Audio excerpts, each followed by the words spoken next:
Bienvenue dans le Processus Talk, ici Nathan, et aujourd'hui épisode un peu spécial. Ce que je vous propose dans cet épisode, c'est d'écouter une rediffusion d'un webinaire que j'ai fait. Le thème donc de ce webinaire était retourner au CrossFit suite à une blessure ou à l'apparition d'une douleur. Et donc j'ai partagé là-dedans ce que tu dois faire, ce que tu ne dois pas faire lorsque tu es blessé. Euh, je t'ai proposé aussi le protocole antidouleur et puis les différentes étapes à suivre pour reprendre le CrossFit ou bien ta pratique sportive. Parce que la vérité, c'est que ça marche pareil que tu sois CrossFitter ou non. Donc voilà, j'ai décidé de te partager ça un peu en exclusivité dans ce podcast. Donc certes, tu n'auras pas la vidéo, mais tu auras l'audio. Et déjà avec l'audio, je pense que tu vas pouvoir repartir avec beaucoup de valeur dans ce podcast. C'est des choses très concrètes, des choses que moi-même je mets en place, évidemment sur moi, mais aussi avec tous les athlètes que j'accompagne, que ce soit dans des cours collectifs de CrossFit, mais aussi dans des cours privés ou semi-privés, avec des CrossFitters et même d'autres athlètes. Donc dans une première partie, eh ben, je te présente un peu tout le plan que je t'ai détaillé là auparavant. Et puis il y aura une deuxième partie où je vais répondre aux questions des participants qui étaient là lors de ce webinaire. Et tu verras, c'est intéressant parce qu'il y a vraiment des cas très précis auxquels j'ai répondu et auxquels tout ce que j'ai donné dans ce webinaire, le protocole antidouleur, les étapes de reprise du CrossFit sont en fait les mêmes pour peu importe ta douleur ou ta blessure. Donc voilà, je te laisse écouter tout ça. C'est vraiment un petit épisode exclusif, donc j'espère que tu vas kiffer. Comme d'habitude, nous on se retrouve sur les réseaux ou dans le prochain épisode avec Gianni et qui sait, peut-être avec un intervenant. Ciao! Du coup, dans ce petit webinaire ce soir, donc, ce dont je voulais vous parler, c'est la première chose à faire pour reprendre le CrossFit suite, suite à une blessure. Alors, ça fait polémique et je vais être assez tranchant dans le sujet et j'en suis conscient, mais j'assume et, et après, c'est à vous de prendre ce qu'il y a à prendre, laisser ce qu'il y a à laisser et de tester surtout par vous-même parce que moi-même, j'ai testé ces choses-là et ça marche. Et j'ai pas testé uniquement sur moi, mais j'ai aussi testé sur des clients, etc. Brièvement, déjà, juste pour me présenter pour ceux qui peut-être sont venus sans me connaître. Du coup, moi, je suis actuellement coach de CrossFit et préparateur physique. J'ai fait du sport de haut niveau dans des domaines acrobatiques. Du coup, pendant toutes ces années de sport de haut niveau, forcément, j'ai fait de la préparation physique. Ça fait plusieurs années que je fais du CrossFit aussi.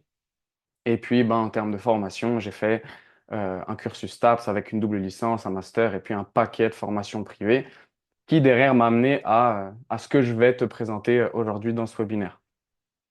Donc, on va démarrer immédiatement. Déjà, la première chose que tu ne dois pas faire si tu veux pouvoir reprendre le CrossFit à la suite d'une blessure. La première chose à ne pas faire, ça va être de tout arrêter parce que autour de toi, on va te dire qu'il faut que que tu arrêtes de t'entraîner. Il va falloir que tu prennes du repos complet. Non, parce que si tu fais ça, tu vas perdre tous les gains que tu as obtenus en fait à force de t'entraîner. Ok? Donc, c'est vraiment pas la meilleure chose à faire. Et puis, tu vas comprendre par la suite, je vais t'expliquer tout ça. La deuxième chose à ne pas faire, et là, attention, c'est là où c'est un peu touchy et c'est là où je vais me prendre des critiques. Mais encore une fois, je vous ai dit, j'assume ce que je dis, c'est ne pas écouter les médecins. Parce que c'est les médecins qui vont vous prescrire du repos complet, c'est les médecins qui vont vous prescrire une immobilisation, de mettre du froid sur votre articulation ou sur la zone qui est douloureuse. Et puis, dans le pire des cas, j'ai envie de dire, de prendre des antidouleurs ou des anti-inflammatoires. Non, non et non. C'est vraiment pas la meilleure chose à faire. Pour t'expliquer rapidement, pourquoi est-ce que le froid, c'est pas une bonne solution? Parce que quand tu te blesses, il y a une inflammation qui se met en place. Il y a une inflammation, donc c'est chaud. Si tu touches ta peau à l'endroit où tu es blessé, tu sens que oui, qu'il y a de la chaleur. Même des fois, ça brûle, c'est douloureux. Et le froid a cet effet où la douleur diminue. Euh, hop. Donc ça, j'entends. Et euh, le problème, c'est que en mettant du froid, eh ben, tu viens couper le processus d'inflammation. Et en fait, l'inflammation, elle est essentielle si derrière, tu veux guérir correctement ta blessure. Ok? Donc, si tu viens mettre du froid, bam, on casse l'inflammation et la récupération se fait pas correctement, elle est ralentie, voire elle se fait pas. Et là, c'est vraiment emmerdant. Euh, les anti-inflammatoires, bah, du coup, c'est le même problème, sauf que bah, du coup, là, c'est une molécule chimique, ok, un médicament que tu prends, bref. Et puis l'antidouleur, eh ben, c'est juste un pansement au final sur ton bobo. C'est juste un truc qui va diminuer la douleur, la cacher, mais ça va pas traiter la cause de ta douleur. Euh, et puis l'immobilisation, si je dois t'expliquer très simplement, comment est-ce que ton corps se répare? Eh ben, ton corps se répare en bougeant. Donc, si tu viens immobiliser la zone que tu as blessée, eh ben, forcément, elle ne se répare pas. Ok? Et ça, c'est des principes qui sont fondamentaux et ça me rend ouf, mais vraiment ouf, que des médecins et même des kinés soient pas formés, soient pas conscients de ça et que c'est des principes qui sont fondamentaux. Alors, tu as vu, j'ai quand même noté un petit disclaimer qu'il y a des exceptions et que pour autant, il ne faut pas faire n'importe quoi. Et ça, je le note parce que sinon, après, je vais me faire cancel. C'est que dans certains cas, bah, bien sûr, si tu as une fracture avec déplacement osseux, évidemment que tu vas devoir immobiliser. Mais il y aura toujours une forme de mouvement que tu vas pouvoir faire. Et je vais te l'expliquer par la suite. Évidemment que si la douleur elle est insoutenable, et bah oui, tu vas mettre du froid. Parce que si tu as une douleur ou même quand tu es dans ton canapé ou même quand tu es dans ton lit et que ça t'empêche de dormir, et ben mets du froid parce que si tu dors pas, tu vas pas récupérer correctement ta blessure. Et c'est la même chose pour les antidouleurs. En cas d'extrême nécessité, ça, t'en as besoin, bah, par exemple, pour dormir une nouvelle fois, et bah oui, prends un antidouleur ou un anti-inflammatoire si ça te permet d'apaiser le tout. Mais sache que tout ça, ce sont des solutions de pansement. Et moi, là, je vais te proposer quelque chose qui marche vraiment, qui va te permettre de réparer tout ça. Donc, on attaque sur ce que tu dois faire. La première chose que tu vas devoir faire, c'est de continuer tout ce que tu peux faire malgré le fait que tu sois blessé ou que tu aies une douleur. Donc, si tu peux continuer de faire des WOD de CrossFit, eh ben, on va continuer de les faire, mais on va adapter le contenu. Ok? Par exemple, tu as une douleur à l'épaule, tu peux pas faire des chest to bar ou des muscle up. Eh ben, dans ce cas-là, je vais faire un autre exercice, du ring row ou autre chose. Ok? Mais je vais quand même garder tout le contenu que je peux faire et adapter, voire même dans certains cas enlever celui que je ne peux absolument pas faire. On ne veut pas que tu aggraves tes symptômes, on ne veut pas que tu aggraves la douleur ou la blessure. Et puis, c'est évident, mais pour le CrossFit, ben, tu as besoin d'une base de cardio, ok? Base, c'est haute intensité, parce que si tu es blessé à l'épaule, ça ne t'empêche pas de mettre tes fesses sur un bike et de faire du vélo à basse intensité pendant 30, 40, 1 heure. Gianni, je sais qu'il est en train de regarder le live, du coup, voilà, il sait de quoi on parle. Et puis de haute intensité, eh ben, pareil, ça peut très bien être faire des intervalles sur un vélo ou alors, une nouvelle fois, ben, faire des WOD, mais adapter le contenu que tu as à l'intérieur. Maintenir une base de force, et ben ça, c'est essentiel. C'est essentiel. Et puis, tu peux continuer en fait à entraîner ta force et à la maintenir parce que si tu es blessé à l'épaule droite, ça t'empêche pas de faire de la force sur l'épaule gauche. Donc, je vais travailler en unilatéral. Je vais faire un mouvement de tirage, de poussée. Bref, tout est imaginable. Et on sait aujourd'hui que la force, elle passe de ton épaule gauche à ton épaule droite. Ok? Elle se transfère. Et le jour où tu vas pouvoir reprendre le mouvement avec ton épaule blessée, eh ben, tu n'auras pas perdu toute cette force ou du moins on aura vraiment limité la casse. Et puis ensuite, sur la base musculaire, c'est la même chose. Je te dis tout ça parce que si tu fais ce que ton médecin te dit et que tu arrêtes tout, eh ben, tu perds tout ça. Tu perds ta base de cardio, tu perds ta base de force et tu perds ta masse musculaire. Du coup, si tu suis le protocole de santé classique, médecin, puis après kiné pendant X mois, X séances, le kiné te dit, OK, on a terminé, tu peux retourner au CrossFit. Tu retournes au CrossFit, tu fais des muscle-up, tu fais des snatchs aux mêmes charges que tu avais avant, aux mêmes intensités, et bam, tu te refais mal. Donc, voilà pourquoi tu dois continuer de t'entraîner pendant tout ce temps. Parce qu'en plus de ça, ça va te permettre de ne pas perdre ton niveau, voire même de reprendre en étant meilleur si c'est fait intelligemment. Tu vas éviter donc ce qui fait mal, ça je l'ai déjà dit pour la partie des WOD.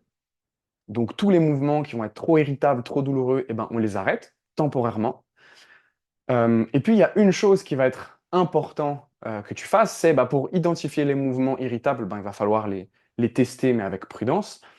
Et puis, ce que je vais t'inviter à faire aussi, c'est à bouger ton articulation pour identifier les angles douloureux. Ok. Par exemple, j'ai mal à mon épaule, je vais essayer de faire des grandes rotations comme ça, là, bouger dans tous les sens. Ah, je vois que quand je pousse vers le plafond, ça me fait mal. Mais si je descends mon bras, j'ai aucune douleur. Si je le bouge vers l'arrière, vers l'avant, j'ai pas de douleur. Ok, donc ça veut dire que là, je peux pas travailler, mais tout ça, je peux encore travailler. Donc, éventuellement, je ne peux pas faire de poussée verticale, mais je peux faire du tirage vertical, du tirage horizontal. Bref, donc tu vois qu'en fait, même quand tu es blessé et que tu as une douleur, il y a toujours des choses que tu peux faire. Donc, ton médecin qui dit de t'immobiliser et tout arrêter, eh ben, tu comprends déjà que c'est de la merde. Excuse-moi, je m'emporte. Euh, mais donc, eh ben, c'est le dernier point qui est écrit sur la slide, c'est évite les angles douloureux parce qu'on ne veut pas aggraver tes symptômes. Et tu vas voir ensuite par la suite comment est-ce qu'on va construire un peu notre retour au CrossFit. La première méthode que tu vas devoir appliquer, c'est une méthode pour moi qui est game changer et en fait, on devrait tous savoir ça. C'est vraiment le premier truc que tu dois faire quand tu te fais mal ou quand tu te blesses. C'est ce que j'appelle le protocole antidouleur. Et le protocole antidouleur, il est ultra simple. Vraiment, même un enfant de CM2 comprendrait comment le mettre en œuvre. Donc, là, je pense que tu as déjà lu, 2 minutes d'étirement plus contraction.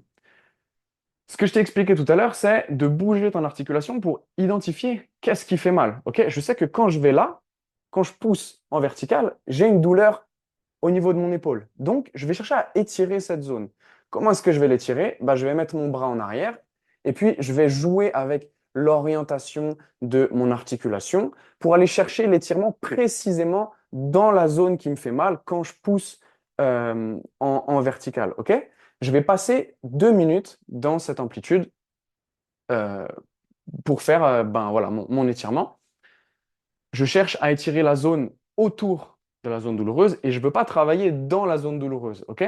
T'imagines que c'est un espèce de sphère, et je vais chercher à contourner. Tu vois, je ne peux pas faire le tour complet avec mon articulation, donc je vais chercher à contourner la zone qui est douloureuse. Et là, c'est la même chose, je vais chercher à faire mon étirement autour de mon amplitude qui est douloureuse. Donc, je veux que mon étirement il soit pas douloureux. J'insiste, je me répète, mais c'est ultra important. Et si tu comprends ça et qu'ensuite tu appliques ce protocole antidouleur, tu vas commencer à réparer ce qui est abîmé.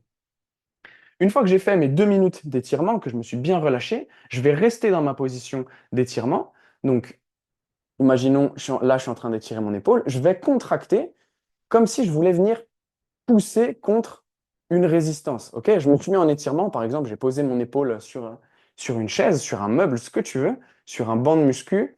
Et je vais contracter cette partie-là, cette zone-là que je suis en train d'étirer précisément, comme si je voulais l'appuyer dans mon support. Et je vais tenir ma contraction. OK?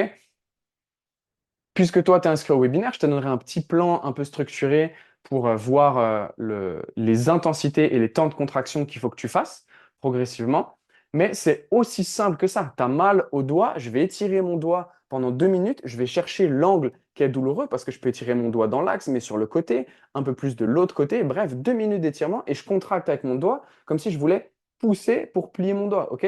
Ça marche avec tout. Le poignet, pareil. Je fais mes 2 minutes d'étirement ici et je contracte comme si je voulais redresser mon poignet. Et puis, je peux jouer avec ma rotation du coude. Ah, là, l'étirement, ça étire pas la zone où j'ai mal. Ah, là, je m'en rapproche. Là, ça me fait trop mal. Alors, je vais venir sortir un peu, bam, et je fais la même chose. 2 minutes d'étirement, contraction.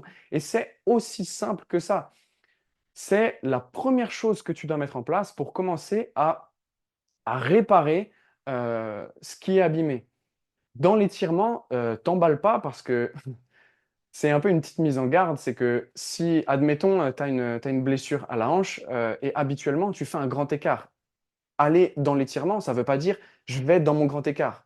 Aller dans l'étirement, ça veut dire que je vais aller chercher dans l'étirement, ce que j'appelle l'étirement maximal toléré, ok. Parce que tu as mal. D'habitude, tu peux faire un grand écart. Je ne sais pas s'il y en a beaucoup d'entre vous qui peuvent faire un grand écart, mais c'est juste pour imager, tu l'auras compris. Donc, habituellement, je peux aller en grand écart, mais là, la douleur est telle que je vais aller dans l'étirement max où je peux aller. Si je reprends mon doigt, habituellement, je peux aller jusque là, mais là, la douleur, elle est telle que déjà ça, c'est un étirement. mais c'est pas grave, je vais dans l'étirement maximal toléré, là où je peux aller, et je fais ma contraction. Je suis désolé si c'est redondant, mais c'est important que tu comprennes ça, parce que je veux pas que tu travailles je veux pas que tu travailles dans les zones douloureuses, et je veux que tu contractes autour de ces zones douloureuses. Le but de tout ça, c'est de reconstruire ce que tu as abîmé. Et avec le temps, tu vas voir que cette zone euh, douloureuse qui était comme ça, eh ben, elle va se rétrécir. Elle va se rétrécir et peut-être qu'à un moment, il y aura plus de douleur sur tes mouvements de poussée verticale. Je reprends l'exemple du début. Euh, donc voilà, c'est aussi simple que ça et j'espère que tu as bien compris ce protocole antidouleur parce que c'est bidon. C'est bidon et c'est ça qui va te permettre de réparer ce qui est abîmé. Tu vois, j'ai fait la petite comparaison protocole antidouleur versus Doliprane. Bah, du coup, le protocole antidouleur, il permet de réparer ce qui est abîmé, là où un Doliprane, c'est juste un pansement. En fait, on ferme les yeux sur la douleur. Le protocole antidouleur, il te rend plus fort. Pourquoi? Bah parce que tu renforces ce qui est abîmé en le réparant, ça paraît logique. Et puis en plus de ça, même d'un point de vue nerveux, au niveau de ton cerveau, quand tu te blesses, ton cerveau, il se met un peu dans une position de sécurité, il se verrouille. Et si progressivement tu mets ça en application, il va se déverrouiller parce qu'il va comprendre qu'il n'y a plus de danger. Donc c'est pour ça que tu vas récupérer ta force au fur et à mesure. Le Doliprane, il te rend plus faible parce que tu fais rien, et puisque tu t'entraînes plus, eh ben, tu régresses. Avec le protocole antidouleur, bah, bien évidemment, tu vas pouvoir reprendre le CrossFit et progressivement, j'insiste là-dessus, et je vais t'expliquer les étapes ensuite à suivre. C'est 100% gratuit, ouais, parce que le protocole antidouleur, ça te demande rien du tout. À partir du moment où tu étires et tu contractes, tu as besoin de rien, ton corps, tu l'as toujours sous la main jusqu'à preuve du contraire. Voilà. Et puis du coup, bah, t'es armé parce que le jour où tu te blesses ou tu te fais mal, et ben, tu sais que immédiatement, ce que je peux mettre en place, mais dès que je me suis blessé, hein, et ben, je peux faire ça. Si je reprends par exemple tout à l'heure l'exemple d'une fracture avec vraiment des éclats, bah là, tu vas pas pouvoir étirer. Ouais, il faut se rendre à l'évidence, mais il y aura toujours quelque chose que tu peux faire. Il y aura toujours une forme de mouvement que tu peux appliquer. Et des fois, juste contracter ces muscles autour d'une articulation, ça va permettre c'est déjà une forme de mouvement en fait. C'est déjà quelque chose qui va guider la réparation. Hop, je check juste le chat si je retrouve ma souris. Hop. Non, j'arrive pas à retrouver ma souris. Je ne sais pas pourquoi. Bon, je regarderai le chat plus tard. Donc voilà. Une fois que tu as fait le protocole antidouleur, ça veut dire quoi? Ça veut dire que tu peux retourner au CrossFit? Eh ben non, parce que si la première erreur en fait que moi je constate et que plein d'autres constatent, et en fait c'est pas que dans le CrossFit, hein, c'est dans tous les sports comme ça, c'est que les gens retournent trop vite, trop fort dans leur sport, en WOD, sur des mouvements qui étaient irritables. Ok?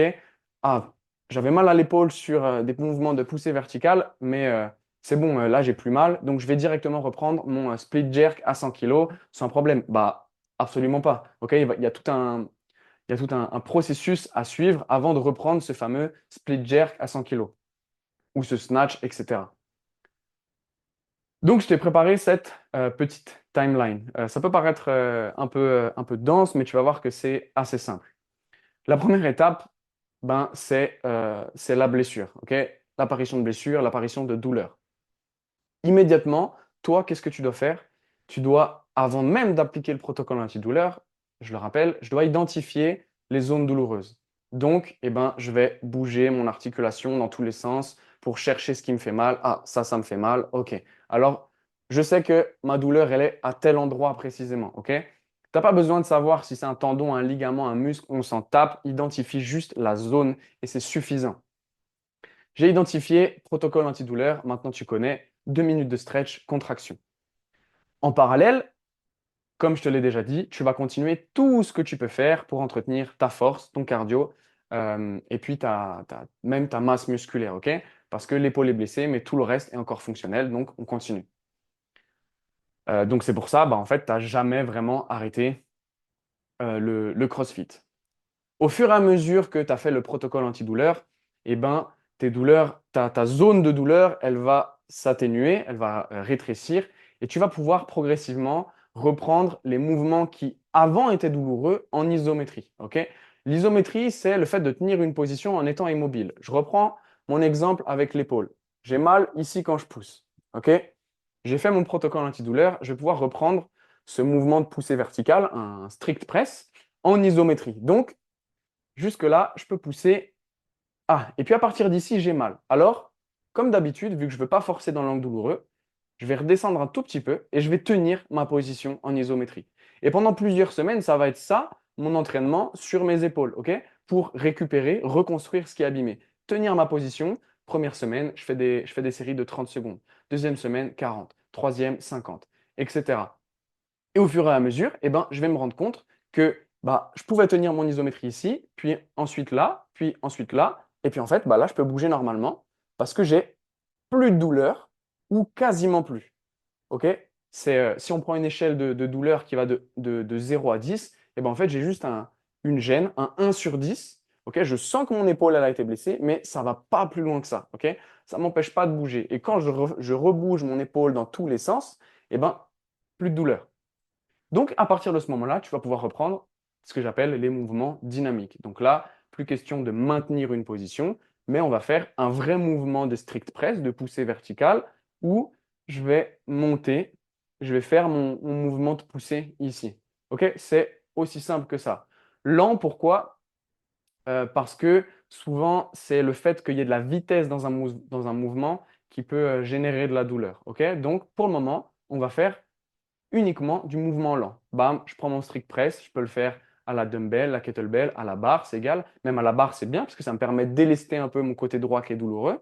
Et progressivement, je vais pouvoir reprendre la dumbbell, ok, et je vais faire des mouvements lents. Par exemple, 3 secondes de poussée en vertical, 3 secondes de descente en vertical, ok. Et je vais faire des séries comme ça de 12, 8, 10 reps comme ça sur 3 semaines et je vais découper mon plan d'entraînement comme ça. Et ensuite, bah, je vais pouvoir reprendre progressivement mes mouvements dynamiques avec de la vitesse. Je garde cet exemple de l'épaule parce qu'il est parlant. Et puis, si vous avez des questions après, j'y répondrai. Mais le, progressivement, ça veut dire, eh ben, OK, maintenant, 3 secondes dans la montée, 3 secondes dans la descente, ça marche bien. Alors, je vais faire une poussée explosive et contrôler ma descente.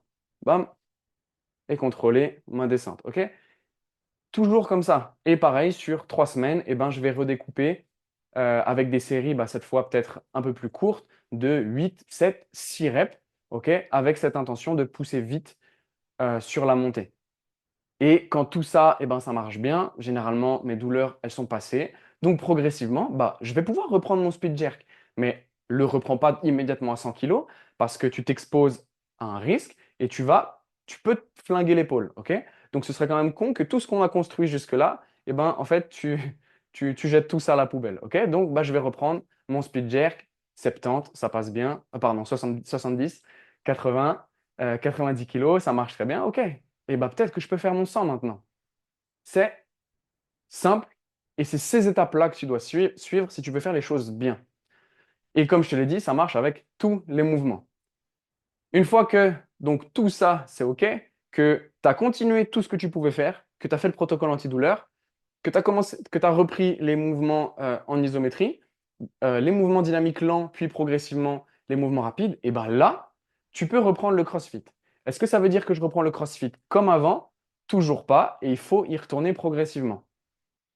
Donc, j'espère que cette petite figure, elle est claire pour toi, mais je vais reprendre le CrossFit, et ben, je vais peut-être diminuer le nombre de reps de ce qui est prévu dans le WOD du jour. Ok, je vais en faire un petit peu moins sur les exercices qui sollicitent mon épaule. Bah, par exemple, dans des mouvements de poussée verticale, j'en sais rien, des HSPU, du handstand walk, du split jerk, des sto, bref, tout ce que tu veux.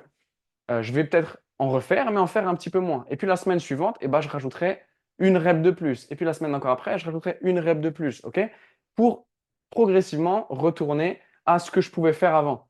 Pareil sur les poids que tu vas mettre en WOD. Peut-être qu'avant, sur euh, tel WOD, eh ben, il y avait du barbell cycling sur du snatch ou du clean and jerk. Tu travailles habituellement à 60, et ben là, je vais reprendre à peut-être 30. OK? Cette semaine, je reprends à 30, et puis la semaine suivante, 35, et puis la semaine d'encore après, 40. Et je ne vais pas passer de palier. Je vais pas il faut faire attention en fait de ne pas faire des paliers trop rapides parce que, je ne vais pas me répéter, mais sinon, le risque, c'est que tu, euh, que tu foutes en l'air tout ce qu'on a fait jusque-là. Pareil, du coup, ben, sur tes charges en haltéro, on va travailler un petit peu plus léger pour retourner à nos barres d'avant blessure progressivement. Et puis pareil, le nombre de WOD par semaine. Ça pourrait être le sujet d'un autre webinaire, tellement il y aurait de choses à dire là-dessus. Mais c'est que les crossfitters qui s'envoient une cartouche 5 fois par semaine, c'est pas viable. Ok? Donc, eh ben, peut-être que quand je vais reprendre, ce sera une fois par semaine. Et je vais tenir ça pendant 3 semaines. Et puis, les 3 semaines suivantes, je vais être à 2 et puis progressivement réaugmenter. Au-delà de 2-3 cartouches par semaine, je pense que c'est trop et que là, il faut vraiment que tu te poses des questions sur ta façon de t'entraîner ou sur la programmation que tu es en train de suivre, à moins que tu t'appelles Victor Hofer. Mais bon, bref, voilà, c'est un autre débat, le nombre de WOD à faire par semaine. Mais voilà, en tout cas, c'était juste pour te guider à travers tout ça. Donc, ben, la conclusion, elle est simple. C'est que il faut pas que tu t'arrêtes. Il faut pas que tu t'arrêtes. Si ton médecin te dit d'immobiliser ton articulation, de mettre du froid, des antidouleurs, eh ben, évite au maximum les antidouleurs et la glace, sauf en cas d'extrême nécessité. Et puis sur l'immobilisation, heureusement aujourd'hui on met de moins en moins de plâtre. Donc si tu portes qu'une attelle, eh ben, essaye le plus possible d'enlever ton attelle sans te mettre en danger. Ok, si tu sais qu'il y a beaucoup de monde autour de toi, alors garde cette attelle. Ok, tu as vu là mon discours il est un peu plus nuancé parce que sur les réseaux j'étais très très incisif, mais bien évidemment qu'il ne faut pas faire n'importe quoi. Donc bref, tout ça pour te dire que bouge au maximum, tu as toutes les étapes, toutes les clés en main et commence immédiatement par le protocole antidouleur, mais day one, même day zero, ça veut dire que tu t'es blessé, tout de suite je mets ça en place, ok? Et je vais chercher le stretch max que je peux tolérer, je vais tenir ça 2 minutes, faire ma contraction, et puis je vais faire ça pendant plusieurs semaines, peut-être même plusieurs mois, le temps que les choses guérissent. Et puis surtout, ce qui va être important au début, ça va être de mettre de la fréquence, de répéter beaucoup de fois ce protocole antidouleur. À la suite de ce webinaire, je vous enverrai par mail dans le week-end un plan à suivre pour le protocole antidouleur.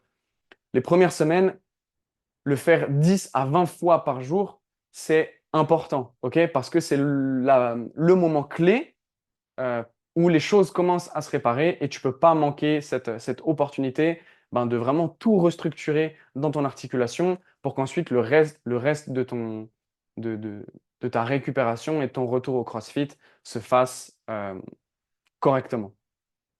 Voilà, j'ai terminé sur cette petite présentation. Euh, je vous laisse ici un petit QR code pour aller plus loin. Donc, vous bénéficiez d'une réduction en plus de ça sur mes programmes, sur mes routines, etc. Et puis, maintenant, la parole est à vous. OK? Et je vous laisse ben, poser votre question à ceux qui en ont. Ah, s'il y en a, hein. Alors, dans le chat, c'est quoi un Doliprane? Ah là là, le Doliprane. Est-ce qu'on a des questions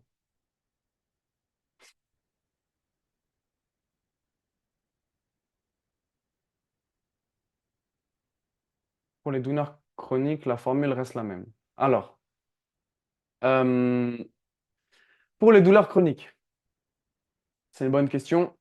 Ça va quand même dépendre de la douleur chronique. Mais dans un premier temps, moi, je mettrais ça en application. Parce que dans tous les cas, c'est la première chose que tu dois mettre en place pour réorganiser le tout. Euh, Souvent, les douleurs chroniques, elles sont pas juste il faut que j'arrive à expliquer ça simplement. Les douleurs chroniques, elles sont souvent pas juste d'un point de vue structurel, pas juste au niveau de l'articulation. Et des fois, il faut voir un petit peu comment est-ce que ton mouvement s'organise de manière générale. Donc oui, la formule reste la même. Tout de suite, euh, tu mets en application le protocole antidouleur. Mais si même avec ça, ça persiste, il va falloir aller voir d'autres choses. Et pour aller plus loin, eh ben, c'est pour ça que j'ai des programmes qui te permettent d'aller vraiment plus en profondeur pour aller renforcer ton articulation de manière globale et ce dont ton articulation a besoin. Et puis après, pour des demandes vraiment spécifiques, je fais encore du suivi personnalisé où là, on va vraiment aller chercher le fond de ces douleurs chroniques et pas juste traiter les symptômes, mais vraiment la cause de ces problèmes. Et en fait, c'est ça qu'on observe souvent de la part des médecins ou des physios, ok? C'est qu'on fait ce qui va te soulager maintenant et pas à long terme. Axel, si la blessure est légère et traîne depuis très longtemps, c'est le même protocole. Ouais, exactement. Encore une fois, je me répète, c'est la première chose que tu dois mettre en place pour restructurer le tout. Axel, on a un peu parlé en DM. Donc, ben, protocole antidouleur sur ce qui te fait mal. Continue tout ce que tu peux faire et les mouvements qui sont douloureux, et ben, suis le même cheminement d'étapes que je t'ai donné. Je vous le renverrai ça après par mail. Mais c'est isométrie, mouvement dynamique lent, et puis progressivement, je vais rajouter de la vitesse, de la charge dans tout ce que je fais. Flo qui nous dit tu dis ne pas être immobilisé, même sur une fracture qui est souvent plâtrée en général. J'ai une fracture pas plâtrée. Ok. Sur une fracture, ben, en fait, tout dépend du degré de fracture. Euh, si, comme je disais, si tu as une fracture où il y a des déplacements osseux, où il y a des gros éclats à la radio, alors en effet, il y a de grandes chances que tu puisses pas bouger. Mais il y a déjà une forme de mouvement que tu peux mettre en place, c'est de l'isométrie, c'est contracter déjà autour de la zone qui est douloureuse. Donc là, ben, je vais peut-être pas pouvoir me mettre dans cette position de stretch, mais je vais déjà pouvoir contracter tout ce qu'il y a autour. Euh, et ben, je vais contracter. Alors là, du coup, c'est pas une question de zone. J'ai pas une zone que je vais contourner qui est douloureuse. C'est plutôt une intensité que je vais éviter. Ok? Si je me suis pété l'épaule, et ben, je pousse en vertical. Euh, comment dire, je ne vais pas forcer à 100% parce que je ne vais pas réussir à contracter mes muscles à 100% autour de mon épaule qui est pétée. Donc, bah, je vais forcer à peut-être 5%. Et la première semaine, ce sera ça. Je vais juste contracter pendant 1 minute à 5% autour de mon épaule. Et je vais faire ça 10 à 20 fois dans la journée parce que c'est encore une fois la meilleure chose que tu puisses faire pour réparer tout ce qu'il y a à réparer et surtout éviter de perdre aussi tout ce que tu as gagné au prix de ta sueur et de ton sang à l'entraînement. Euh, j'ai toujours eu des fractures qui ont été plâtrées à chaque fois, donc je voyais pas trop. Ah ouais, et ça me fait penser, bah là-dessus, j'ai une anecdote, c'est que j'ai beaucoup parlé de ma blessure au genou sur les réseaux, donc peut-être que tu l'as vu, mais je me suis aussi fracturé le coude. Et quand je me suis fracturé au coude, tout le monde me disait d'immobiliser. Je suis allé aux urgences, on m'a fait une radio, on m'a dit de mettre une attelle, bam. Bref, et la première chose que j'ai fait en rentrant de chez le médecin, c'est ben, enlever cette attelle et bouger. Bouger en appliquant bah, tout ce que je t'ai donné ici, ok? Et c'était difficile pour moi, et ça, c'est un vrai obstacle, c'est que tous les gens autour de toi vont te dire de ne pas faire ça, que tu fais de la merde, que tu es en train de te mettre en danger, les professionnels de la santé, mais même tes proches, tes parents, tes frères, tes sœurs, tes amis, bref. Et ça, c'est ultra difficile, mais sache que tu fais la bonne chose en bougeant et que tu vas dans le droit chemin tant que tu fais ça sans douleur et autour du coup bah, des zones douloureuses ou à des intensités qui ne te font pas mal. Comment trouver exactement la zone à étirer si la douleur est à l'intérieur de l'épaule? Alors, il y a toujours un angle qui va être douloureux.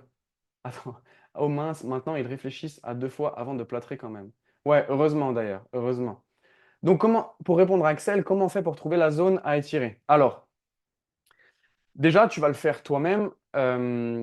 Tu vas le faire toi-même, donc en bougeant toi-même ton articulation. Si des fois, même ça marche pas, ce qui peut aider, c'est que ce soit quelqu'un qui te manipule. Ok? Donc toi, tu vas te mettre allongé et c'est quelqu'un qui va te prendre le bras, bouger ton épaule dans tous les sens. Et des fois, le fait que tu sois relâché complètement, ça peut te permettre de trouver tout ça. Et ensuite, une autre chose, ça va être, et là, ça peut commencer à devenir complexe, et du coup, se faire accompagner à ce moment-là, eh ben, ça devient une bonne chose.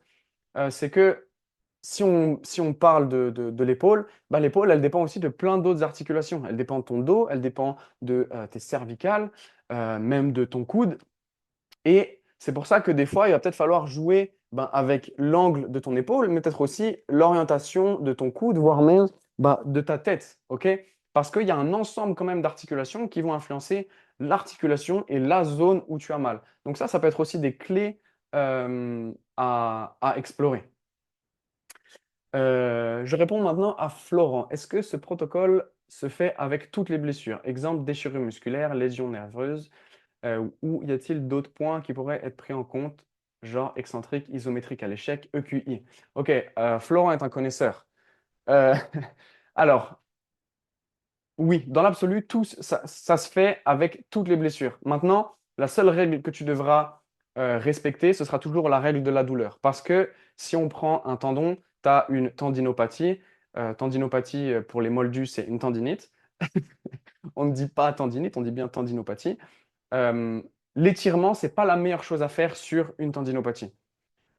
Mais parce que ça va être douloureux et que ça risque peut-être, potentiellement, parce que c'est pas sûr, mais ça, potentiellement, ça risque d'aggraver tes symptômes et de pas aider la récupération. Mais par contre, je peux aller chercher un étirement qui est pas douloureux et faire ma contraction depuis cette position. Ok? Sur le côté lésion nerveuse, pareil, ça va marcher aussi. Étirement max, contraction. Parce que le principe est simple, c'est que cet étirement, en fait, il y a plusieurs couches de tissu. À la surface, ce qu'on voit, c'est les muscles, mais en dessous, eh ben, il y a d'autres couches de tissu. Il y a des ligaments, il y a des tendons, il y a des nerfs, tout ça. Et le fait d'étirer le tout, c'est ce qui nous permet d'aller un petit peu plus profond pour qu'au moment où tu contractes, eh ben, ça vienne agir sur tous ces tissus en profondeur. Donc, dans l'absolu, oui, ce protocole, il marche peu importe le contexte. Et la seule règle que tu dois respecter, c'est celle de la douleur, travailler autour des amplitudes douloureuses. Maintenant, pareil, si c'est un cas vraiment spécifique à part, euh, eh ben, il faut aller regarder un peu plus dans le détail, tester l'articulation vraiment plus spécifiquement. Et tu me parlais d'excentrique, d'isométrie à l'échec, eh ben, ça rentre dans le continuum que j'ai donné, isométrie, donc tenir une position en étant immobile, et puis après le dynamique lent, puis progressivement vers le dynamique rapide. J'espère que ça répond à ta question. Euh, c'est plus respirable et attends. J'ai une fracture à chaque talus et j'ai eu le droit à des bottes plutôt que de plâtre. C'est beaucoup plus vivable. Ouais, en fait, Arthur, ce qu'il faut savoir, c'est moi qui l'accompagne sur sa récupération. Donc, il s'est fracturé les deux pieds. Mais une fois qu'il n'y aura plus de questions, Arthur, je t'inviterai à mettre ton micro et même ta cam, si tu peux, juste pour que tu témoignes un peu, que tu dises un peu ce qu'on fait, comment est-ce qu'on fonctionne, tout ça. Je finis juste de répondre. Je vois, j'ai un angle douloureux sur les rax, effectivement. Alors, pareil, Axel est un connaisseur. Les rax, pour ceux qui ne connaissent pas, c'est les rotations articulaires. Donc, c'est un peu ce que je m'y mets tout à l'heure, cette rotation de l'épaule que je vais faire un peu dans tous les sens, explorer ce que mon épaule peut faire pour identifier ce qui est douloureux. Et une fois que j'ai identifié, bam, protocole antidouleur. Euh, Axel, il est chaud. Axel, il, il prend, he's taking advantage j'ai pas l'expression en français, de ce webinaire gratuit. Autre question, quand on a pas mal lors des mouvements, mais surtout en dehors des séances à froid, compliqué de déterminer sur quel mouvement mettre en place l'iso et l'excentrique. Je viens pas pour rien. Très bien. Alors, quand on a pas mal lors des mouvements, mais surtout en dehors des séances à froid. Euh, Déjà, ce genre de douleur-là, ça peut vachement ressembler à une tendinopathie. Je rappelle, c'est tendinopathie, pas tendinite. Parce que les douleurs au tendon, il y a une espèce de phénomène d'échauffement où ben, quand tu viens échauffer ton articulation, cette douleur, elle diminue et du coup, ben, tu as l'impression de pouvoir travailler normalement. Mais après l'entraînement, eh ben, tu as mal, le soir, tu as mal, le lendemain, tu as mal, bref, ça fait chier. Donc, ça veut dire une chose, c'est que tu en as trop fait.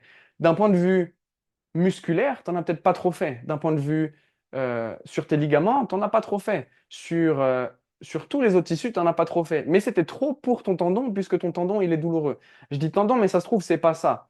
Mais ce que ça veut dire, c'est que dans tous les cas, tu en as trop fait, puisque la douleur est là. Donc, il y a cette fameuse règle. D'ailleurs, Axel, je suis sûr que tu la connais, vu les notions pointues que tu sors là. C'est la règle de la douleur. Donc, c'est bah, déjà travailler lors de ton entraînement, travailler hors des amplitudes douloureuses ou en dehors des intensités douloureuses, parce que peut-être que je peux faire ce mouvement-là à 20 kilos sans douleur, mais si je le fais à 25, ça me fait mal. Donc voilà, ça c'est la première. La deuxième, c'est que après ta séance, quelques heures après, tu n'as pas de douleur qui est apparue et que le surlendemain, enfin que le lendemain, pardon, 24 heures après, tu n'as pas non plus de douleur.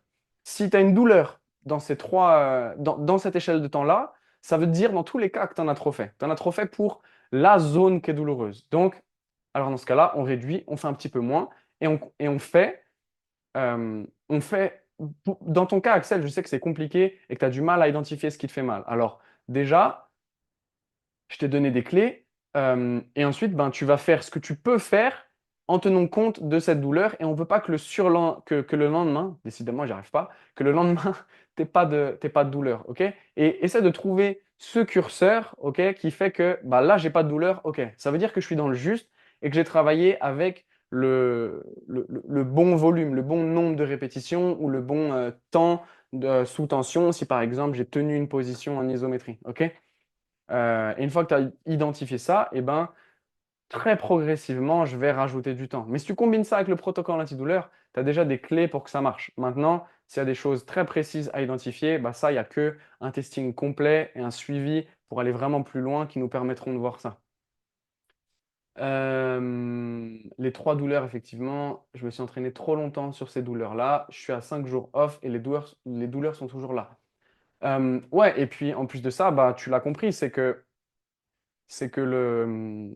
le fait que tu aies des douleurs, bah déjà, t'empêche de t'entraîner comme tu veux. Mais si tu fais. Je ne vais pas te dire de ne pas prendre 2 jours off. C'est vrai que c'est peut-être la petite mise en garde qu'il faut que je mette quand même dans ce webinaire. Parce que je vous l'ai dit, je suis, euh, je suis contre le discours un peu bullshit des médecins, des kinés, des physios, tout ce que vous voulez. Pour autant, il ne faut pas faire n'importe quoi. Et des fois, bah, prendre du repos complet, ça peut faire du bien. Mais il ne faut pas que ce soit trop, trop, trop prolongé. Moi, si je peux donner un exemple, quand je me suis fait la fracture, bon, non, j'ai vraiment pas pris de repos. J'ai immédiatement appliqué tout ce que je t'ai donné là. Mais sur le ligament croisé, après l'opération, surtout qu'une opération, c'est lourd, pendant 3 jours, je ne me suis pas entraîné. Mais quatrième jour, eh ben, j'ai repris l'entraînement sur tout ce que je pouvais faire. Déjà sur le haut du corps et puis même sur le bas du corps. Mais du coup, voilà, c'est ça que je voulais dire, c'est euh, prendre des jours off, bah, prends-en 3 à 5, mais si dans l'absolu, ça n'a pas amélioré tes douleurs, pardon, eh ben, tu comprends bien que c'est pas ça qu'il faut pour récupérer de ce qui a été abîmé et qu'il faut faire quelque chose pour reconstruire tout ça. Et c'est ce que je te propose dans ce webinaire et dans toutes les étapes que je t'ai données. Arthur, il a mis un pouce. OK. Diego, j'ai une douleur persistante au-dessus de la rotule sur le tendon rotulien. Je dirais que c'est une petite tendinite patellaire qui pointe son nez. C'est venu en faisant du squat, plus lourd que d'habitude. J'ai chopé ta prog genou plus solide. Ok, donc ma routine genou plus solide, bah déjà c'est une très bonne C'est une chose. très bonne chose. Ah, qui a activé son micro. Hop, je coupe juste le son. Euh, Mince, je retrouve plus le message. Ah ouais. Genou plus solide. Est-ce que je dois arrêter les squats pour le moment et faire d'autres mouvements ou simplement baisser la charge? Diego, première chose à faire, eh ben, protocole antidouleur, 2 minutes d'étirement autour de l'amplitude douloureuse et contraction. Ensuite, tout ce que tu peux continuer à faire, eh ben, c'est de l'isométrie. Donc, l'isométrie, par exemple, ça peut être faire de la chaise contre le mur. Une autre variante que j'adore faire, eh ben, c'est une fente en isométrie. Je me mets dans ma position de fente, je descends, bam, je tiens ma position. Tu vas voir, c'est un bon moment à passer. Et puis, le protocole va être le même et progressivement, je vais rajouter du mouvement. Tu peux aussi faire du squat, mais tu vas réduire l'amplitude pour éviter la zone qui est douloureuse. Sur l'isométrie, tu vas la faire autour de l'amplitude qui est douloureuse. Bref, le... peu importe ce que tu as, le protocole en fait reste le même et fonctionne. Euh, Et puis tu me demandes si simplement baisser la charge, ça marche. Eh ben, en fait, là, c'est à toi d'expérimenter. Si simplement baisser la charge, t'as pas de douleur, alors ça veut dire que tu peux continuer ça. Mais si dès que tu augmentes, tu as de nouveau ça qui apparaît, alors fais ce protocole antidouleur, mets-le en place pendant 4 semaines, rajoute de l'isométrie autour des amplitudes douloureuses, et ensuite tu verras que ton squat va revenir normalement et tes perfs aussi. Même, tu vas progresser. Euh,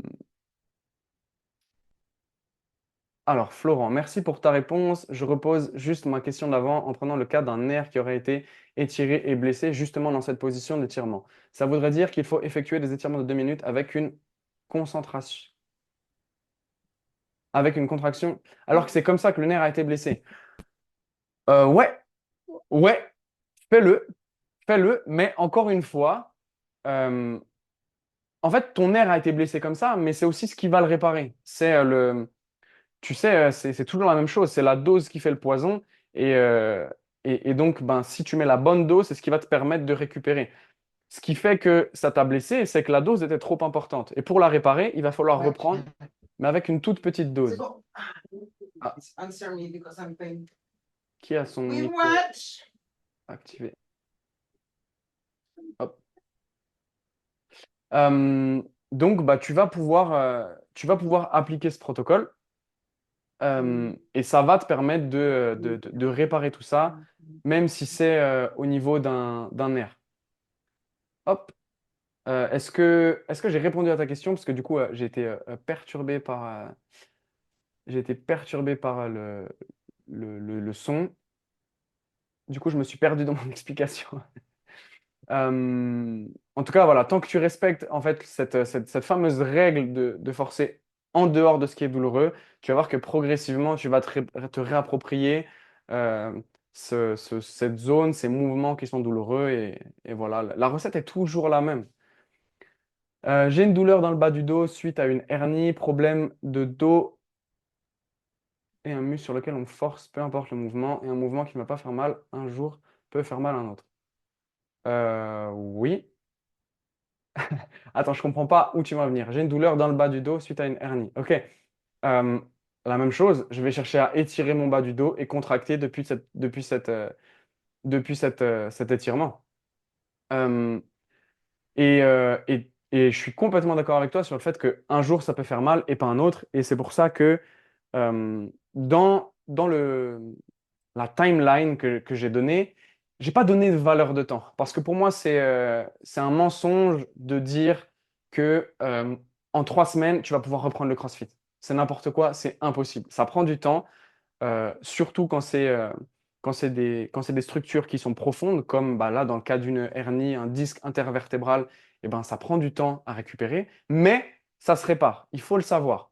Donc, c'est pour ça que sur toutes ces étapes-là, j'ai pas donné d'échelle de temps, mais j'ai donné plutôt des paliers à passer. Parce que c'est ça qui compte, c'est que progressivement, ton mouvement en isométrie, il soit plus douloureux pour que tu puisses reprendre ton mouvement dynamique lent, pour que progressivement, tu puisses reprendre ton mouvement dynamique rapide, etc., etc. OK? Donc là-dessus, je te rejoins totalement. Si tu as une hernie au bas du dos, eh ben, première chose à faire, protocole antidouleur, et puis démarrer l'isométrie, tout ça. Top si j'ai répondu, Diego. Axel, au final, ton protocole ressemble beaucoup à des Pale Rails sans le Rails, c'est ça? Ok, je vous ai dit, Axel est très connaisseur. Ouais, exactement. C'est ce que j'appelle de l'isométrie positionnelle.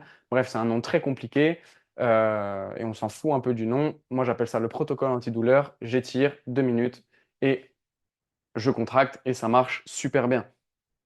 Euh, Ça marche bien si tu mets de la fréquence, que tu le fais plusieurs fois par jour, et c'est pas quelque chose qui va aggraver les choses, euh, même si tu n'es pas en train d'immobiliser ton articulation, comme ton médecin est en train de te le dire. Voilà. Dac, merci. Oui, ça répond à ma question. Donc, c'est juste étirer sans aller dans la douleur, en gros. Exactement. Et ce sera toujours comme ça. Ce sera toujours comme ça. S'il n'y a pas d'autres questions, est-ce que mon ami Arthur est là et voudrait bien activer son micro et éventuellement sa cam?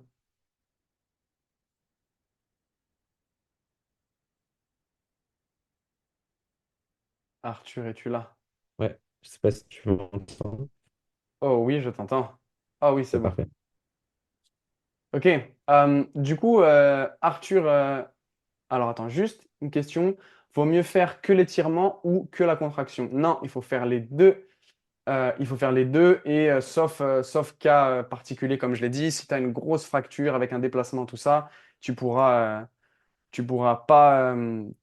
très certainement pas faire l'étirement, donc fais que la contraction.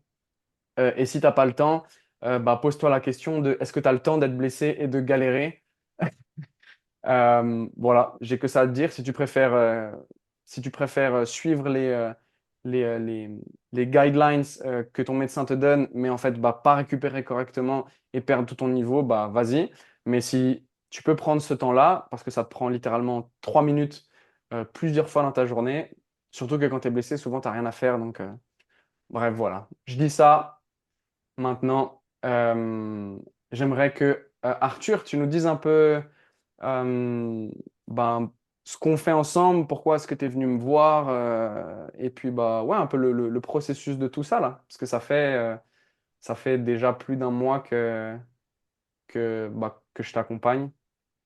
Ouais, ouais, ouais. Bah, pour ma part, je me suis blessé sur une compétition de gymnastique. Euh, j'ai fait une grosse chute qui m'a emmené à me fracturer le talus à gauche et le talus à droite. Donc situation pas évidente puisque je peux pas marcher suite à cette chute. Donc j'ai été pris en charge par les médecins, comme tu disais, d'une manière peu particulière, hein, mais qui est très commune chez les médecins, c'est-à-dire bah, me dire de ne pas bouger, d'immobiliser, de pas du tout prendre d'appui, de surtout rien bouger, voilà, on met les pieds dans les bottes et puis on attend pendant un mois. Chose qui était un peu inconcevable pour moi, en sachant tout ça, tout ce que tu viens de présenter, et en sachant que attendre un mois en étant immobilisé, ça allait être juste être un mois de perdu en fait. Euh, Voire même plus qu'un mois de perdu, parce que si on bouge pas pendant ce mois-là, on entraîne d'autres mois après qui sont encore plus difficiles. Donc pour moi, c'était impératif de bouger. Et d'ailleurs, comme tu le disais tout à l'heure, dès le day zéro, en fait, dès le jour où on se blesse, la première chose qu'on essaie de faire dès qu'on veut se relever, c'est on essaie de bouger nos pieds, quoi. Donc c'est quelque chose qui est logique, quelque chose qui est humain de vouloir rebouger. Et c'est ce que j'ai fait aussi, du coup, dès le premier jour où tu m'as pris en charge, bah, dès le lendemain où je me suis blessé, quoi. On a mis en place un petit testing pour voir ce qu'il y avait, ce qui est resté de ma fonction au niveau des pieds. Ouais, Il c'est restait ça, pas grand-chose. c'est ça, ouais, juste pour expliquer la façon dont j'ai fonctionné avec Arthur, c'est que je lui ai envoyé en vidéo des petits tests à me faire. euh, Et derrière, lui, il m'a renvoyé photos et vidéos de comment bouge sa cheville sur différents mouvements. Et moi, derrière, bah, ça me permet de voir ce qui marche bien, ce qui marche moins bien, et du coup, sur quoi est-ce qu'on va devoir travailler derrière à l'entraînement. Ouais. Donc, Mm. vas-y, tu peux reprendre du coup. Ouais, ouais. Bah, pour rebondir sur ce que tu viens de dire, je pense que c'est hyper important en fait d'avoir la phase de testing quand même dans certains cas, comme le mien par exemple, qui est assez complexe, où je ressors d'une fracture et je sais pas par quoi commencer parce que littéralement j'ai été mis à terre et par la chute et par ce qu'ont pu dire les médecins. Donc, c'est bien aussi d'être accompagné dans cette période-là pour savoir par quoi commencer, savoir quelles sont les fonctions qui me restent et quelles sont les fonctions qui sont à restaurer en premier. Euh, donc là-dessus, ça m'a bien aidé d'avoir un retour sur le testing et puis derrière d'avoir un programme qui soit vraiment adapté. Et que dire sur le programme, bah, là, par exemple, j'ai plusieurs séances par semaine, haut du corps, bas du corps et des séances spé sur la cheville, en sachant que je la bouge de toute façon, enfin, je les bouge les deux chevilles tous les jours.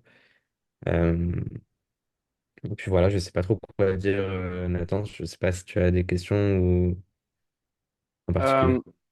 Euh, ben, du coup, pour rebondir et expliquer, c'est qu'on a suivi exactement toutes ces démarches-là, si ce n'est qu'on est allé un peu plus dans le spécifique dans ta prog.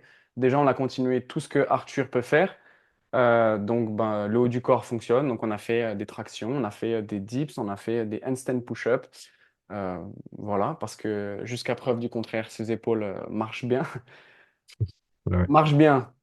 On a quand même entamé du travail articulaire dessus. Et puis, ben ouais, on a identifié ce qu'on avait besoin d'améliorer sur les mouvements de la cheville, sur ce qui était douloureux, tout ça. Donc, on a mis des choses en place bah, pour réduire ces douleurs et mieux bouger. Parce qu'en final, en fait, c'est ça qui est important de dire, c'est qu'une articulation qui bouge bien, c'est une articulation qui n'est pas douloureuse et c'est une articulation après derrière qui est efficace euh, dans le CrossFit. Et d'ailleurs, Arthur n'est pas CrossFitter, il est gymnaste. Donc, ça veut dire quand même que les demandes de son activité sur ces articulations sont peut-être encore pire, encore plus importante que sur du CrossFit. Euh, bon, ça reste quand même des efforts différents, mais voilà, c'est pour ça que j'ai accompagné Arthur là-dedans. Arthur, t'es satisfait du taf qu'on fait ensemble après un mois comme ça d'entraînement, comment est-ce que tu te sens? Euh, Bah mieux, déjà, par rapport à la période où je me suis blessé.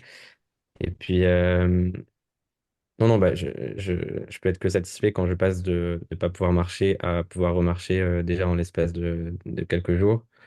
Euh, et ça, c'est grâce au travail qu'on a pu mettre en place directement, quoi. Si j'avais juste attendu, ben, je serais encore avec les chevilles qui sont incapables de se fléchir ou incapables d'aller dans les versions, par exemple. Donc ouais, ça me permet d'avancer et au-delà d'avancer, d'être sûr que j'avance dans le droit chemin, quoi. Donc, ça joue et sur mes chevilles et aussi sur mon mental, sur la confiance que j'ai sur le retour à mon plus haut niveau, quoi. Parce que du coup, ça, tu peux peut-être le dire, à quel niveau est-ce que tu fais de la gymnastique?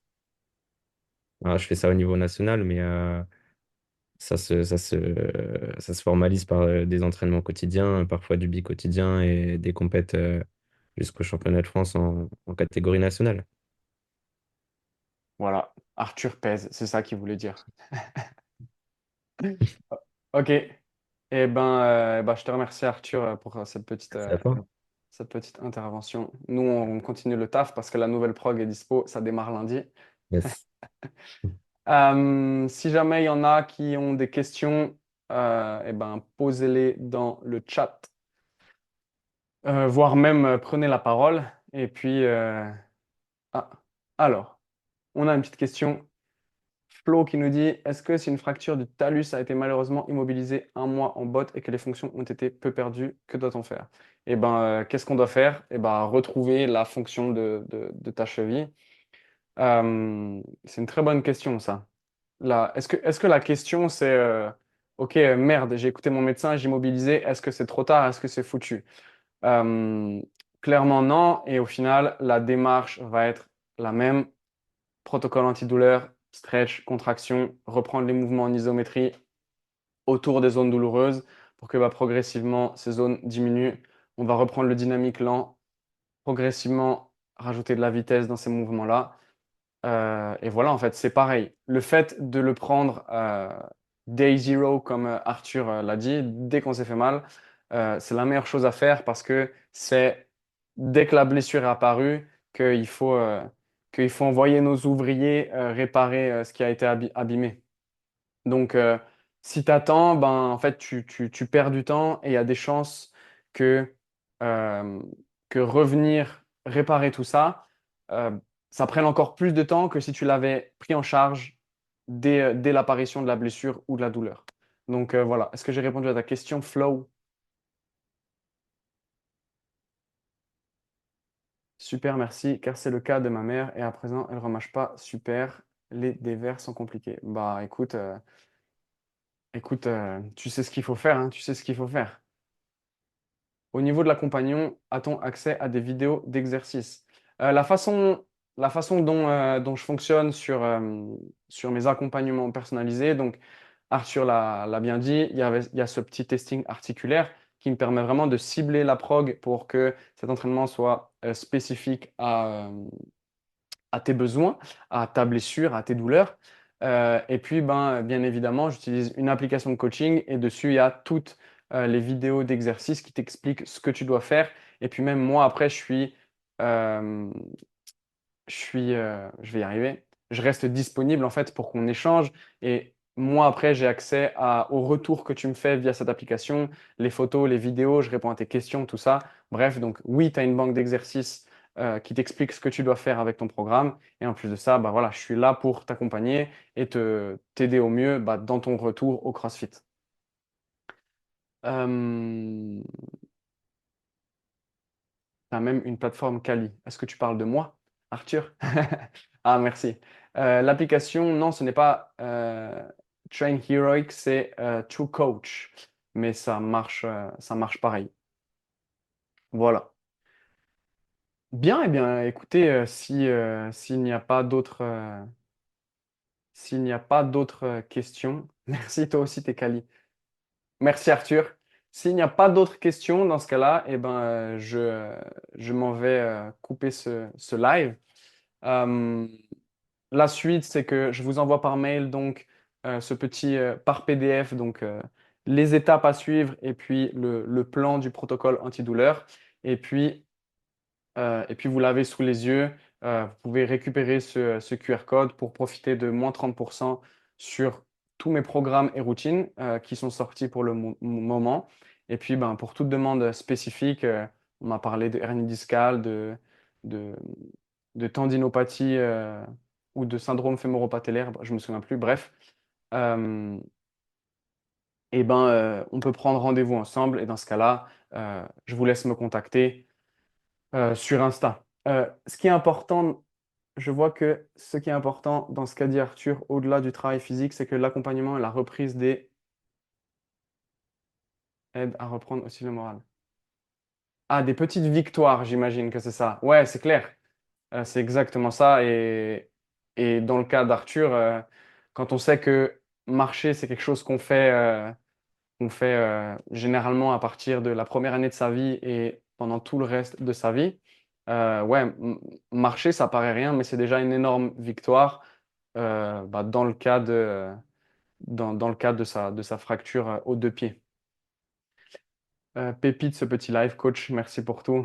Merci. Merci Diego. Merci à tous ceux qui ont participé. Et puis, on se retrouve bientôt sur les réseaux, tout ça, dans vos boîtes mail pour ceux qui sont inscrits à la newsletter. Bref, je vous remercie. Pour ceux qui suivent le processus Talk, je vais terminer de la même façon. Ciao!